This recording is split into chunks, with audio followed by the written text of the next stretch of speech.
Thank you, everybody, for joining us back here at ShiftPixy's channel. We're sitting here once again with co-founder and chief executive officer Scott. And Scott, previously, you and I talked about your background and got a little bit of an origin story there. But today, we want to knock out a real high-level overview of ShiftPixy itself. So how are you doing, and are you ready to get into it? Doing good, staying busy. We got a lot going on here these days. Yeah, you guys have been working 110% full speed ahead. So first and foremost, okay, so you guys say you're built to reconnect businesses to the new workforce. So we had touched on this lightly. Can you give us the real overview, the elevator pitch of ShiftPixy? Sure. Yeah, we saw back in 2015 that there was a disruption in the human capital markets, particularly around part-time labor, and that the attribution for that was that the gig economy platforms had completely changed the way people engaged with work. Mm-hmm. And the interruption that it created was that if you were a brick and mortar operator that relied on part-time labor, you now had a competitive threat against your access to human capital. So if you were, for example, in the restaurant business, which always relies and always has relied heavily on part-time labor, now you were in a position where you couldn't find or keep people. So we saw an opportunity, having grown up in the human capital management space for 30 years, we saw an opportunity to leverage that same gig-esque, mobilized technology to reconnect workers now to these brick and mortar shift opportunities, and hence the name ShiftPixy. Yeah, it makes a lot of sense, and I feel like it fits perfectly into the way that the world has been going lately. So I feel like it's very cutting edge in that regard. So then walk us through the path to revenue then for ShiftPixy. How does it make sense? So what we do is we monetize the engagement at the employer level.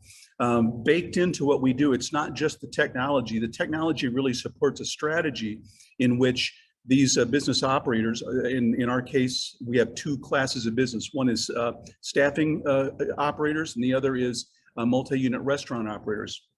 The strategy is that they offload their workforce to us and process them on our platform. And what that does is change us to the employer of record. And so we start handling all the administrative responsibilities, all the compulsory insurance responsibilities, all the compulsory administrative responsibilities become ours.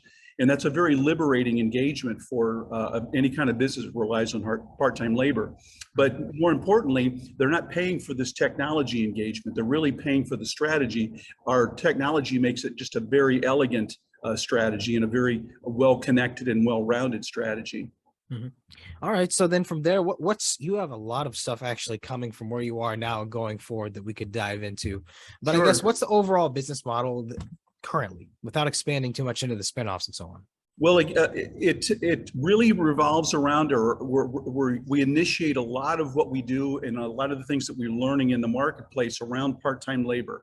So, so all the stuff that we're doing that I just described with you in terms of human capital management engagement, that places us in a couple of interesting markets because of the volume of part-time labor, which is temporary staffing, and also the restaurant operator community. In the temporary staffing industry, we're actually one of those platforms that really accelerates the growth of a staffing operator. So a lot of our technology was really designed to address technology that didn't exist in that market, because they're suffering from the same decline or interruption because of the gig economy. So we're focused squarely on those two markets for human capital.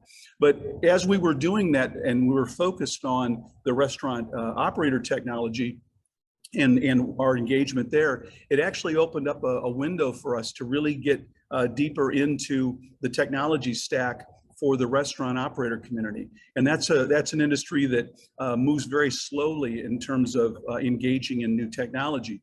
And so we set up, I'm happen to be today in our ShiftPixy Labs facility, which we set up to be kind of an incubator of new digital ideas or digital engagement, consumer engagement for the restaurant operator community. And what we did under ShiftPixy Labs was we took our technology stack several steps further to engage customers in an online order experience.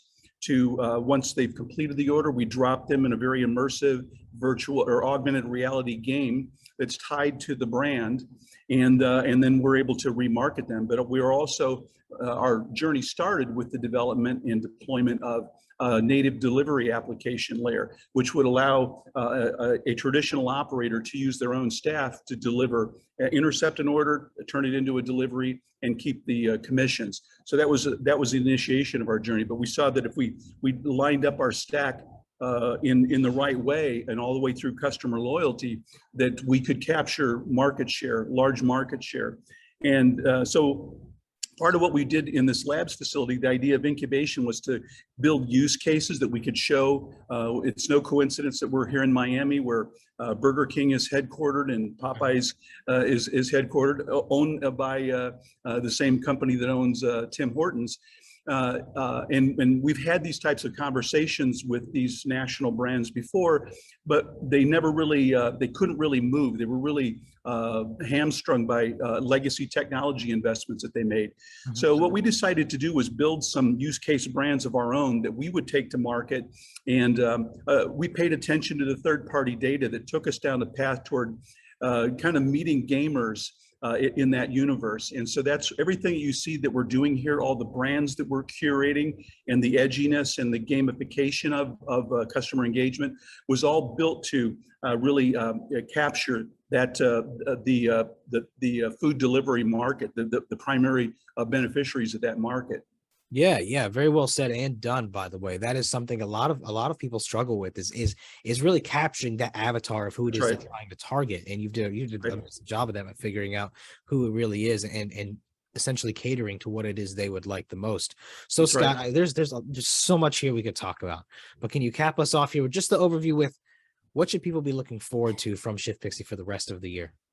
Well, number one, on our human capital management side, we're a sponsor of a blank check company that's been funded and established to acquire temporary staffing companies. We're going to announce our first transaction in September. That's our target. And we'll have our transaction completed along with follow-on transactions by the first of the year. So that's our human capital side of that business. And we have an ownership interest in that we're actually dividending out to shareholders. So, but what will remain is a mega client for ShiftPixy. On the other side, in the ShiftPixy Labs side, this business is so different and the market approach is so different that we're going to spin that off. And we're going to probably start that announcement in September.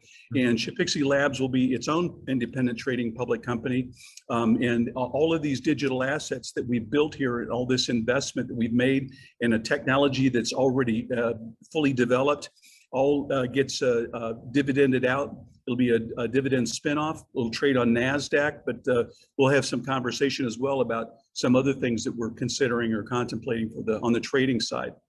Perfect. Well, Scott, that was a lot to go through in 10 minutes. Thank you, everybody, for watching. We'll go deeper into all these things through future videos. So please follow along and let us know if you have any questions. Scott, any closing words before we go from you?